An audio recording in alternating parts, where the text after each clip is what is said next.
সকালে ঘুম থেকে উঠেই ছেলে বলল, মাম্মাম কী রান্না করছো? আমি বললাম সয়াবিন। দূর, কী সয়াবিন রান্না করো, ভালো লাগে না খেতে, একটু অন্য কিছু করো না। আমি বললাম ঠিক আছে, দাঁড়া দাঁড়া, সয়াবিনই করবো, তবে এটা শুধু সয়াবিন না, সয়াবিন পকোড়া। তো সেই বুঝে রান্না করতে গেলাম, আর তোমাদের সাথে শেয়ার করছি, দেখে নাও তোমরা। এই দেখো, এটা রান্নার জন্য আমি একটা ডিম নিয়ে নিয়েছি, 6টা আলু নিয়েছি, আর সয়াবিন নিয়ে নিয়েছি। এখানে 200 গ্রাম মতন সয়াবিন আছে। সয়াবিনটাকে আমি ভালো করে ধুয়ে নেব। এবার আমি পেঁয়াজ নিয়ে নিয়েছি কুচি করে, এখানে 2টো পেঁয়াজ নিয়েছি কুচি করে, কাঁচা লঙ্কা নিয়েছি কতগুলো রসুনের কোয়া, আদা আর অর্ধেকটা পেঁয়াজ নিয়েছি, আর টমেটো নিয়েছি। আর এইগুলো সব যেগুলো আস্ত আস্ত আছে সেগুলো আমি বেটে নেব। আর পেঁয়াজ কুচিটা নিয়েছি ভাজার জন্য। পেঁয়াজ, আদা, রসুন, লঙ্কা, টমেটোগুলো বেটে নেব। এইদিকে একটা কন্টেনার বসিয়ে দিয়েছি, ওর মধ্যে জল বসিয়ে দিয়েছি, হলুদ দিয়ে দিলাম সামান্য। এবার সয়াবিনগুলো দিয়ে দিলাম, দিয়ে একটু নাড়িয়ে চাড়িয়ে নেব।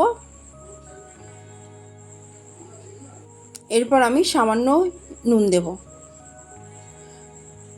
নুন দিয়ে একটু নাড়িয়ে চাড়িয়ে নেব। দেখো, যখন দেখবে এরকম একটু ফেনা ফেনা মতন হয়েছে, তখন এটা গ্যাস থেকে নামিয়ে নেবে। বেশিক্ষণ ফুটানোর কোনো দরকার নেই।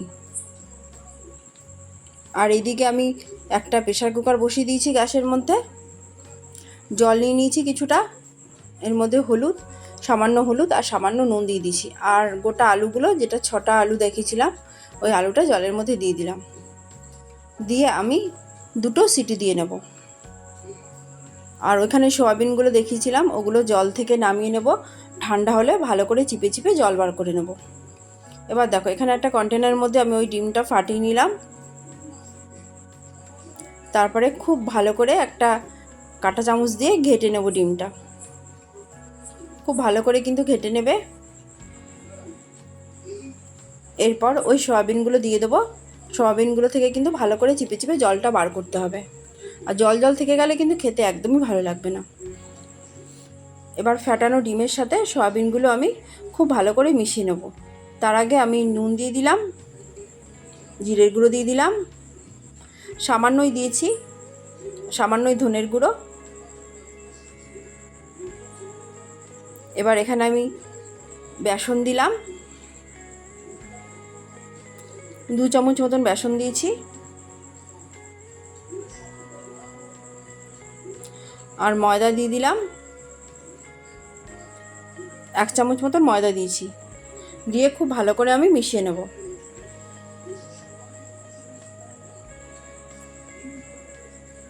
এখানে একটা কড়াই বসিয়ে দিয়েছি, কড়াইয়ে সাদা তেল দিয়ে দিলাম।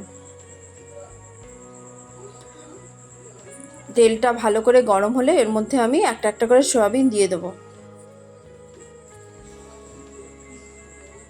আমি চামচ করে দিয়েছি, তোমরা চাইলে হাতে করেও দিতে পারো, কোনো সমস্যা নেই।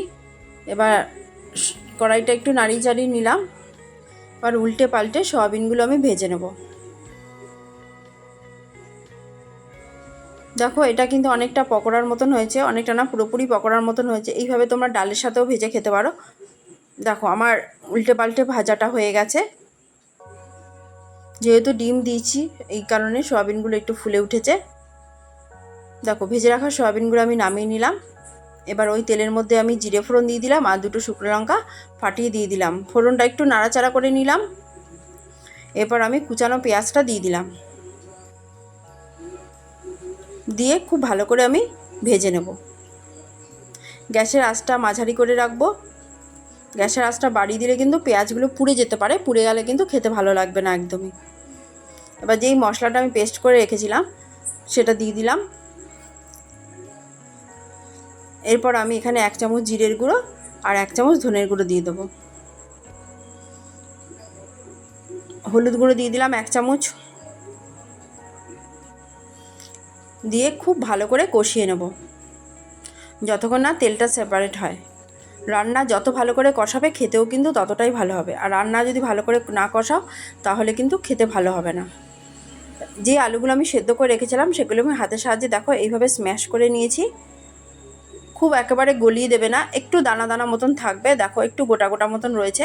এবার সামান্য একটু জল দিয়ে মশলার সাথে খুব ভালো করে আমি মিশিয়ে নেব। দেখো সবগুলো আমার একদম কষানো হয়ে গেছে। এবার আমি এর মধ্যে সয়াবিন দিলাম। সয়াবিন দিয়েও সবগুলো একসাথে খুব ভালো করে মিশিয়ে নেব। এবার আমি বাটি ধোয়া জলটা এর মধ্যে দিয়ে দিলাম।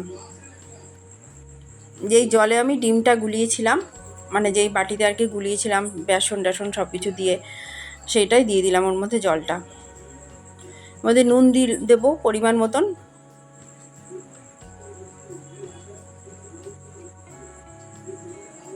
দিয়ে খুব ভালো করে আমি নাড়িয়ে চাড়িয়ে নেব।